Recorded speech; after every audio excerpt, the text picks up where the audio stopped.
屏东有一个查甫人甲朋友做伙啉这鳖的血，讲什么对身体是真补，想袂到食落了后歹腹肚，伊肝指数是冲到21倍，去治疗急性肝炎，住院10天才复原。中医师表示讲，虽然这鳖血是有清热活血效果，毋过袂当无处理就来乱食。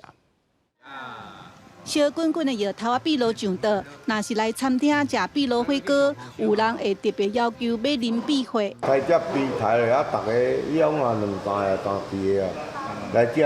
该 OK 啊，佮透一下米酒啊。毋过屏东有一个36岁查甫人，2个月前甲朋友做伙啉鳖血，就食歹腹肚，一直落屎。伊家己买药啊食，拢无改善，才来到屏东基督教病院急诊，医生叫是急性肠癌炎，所发现病患的肝指数称悬21倍。抽血发现他一些发炎指数都非常高，那同时合并肝指数也很高，急性肝炎，那胰脏炎指数也有偏高，那他一些电解质也都完全不平衡。医师表示，这位病患无慢性病，无肝炎，可能是鳖血内底有寄生虫，也是病菌，造成严重的感染，甲急性肝炎，伊住院10天才出院。一般我们鳖血认为它是一个凉补，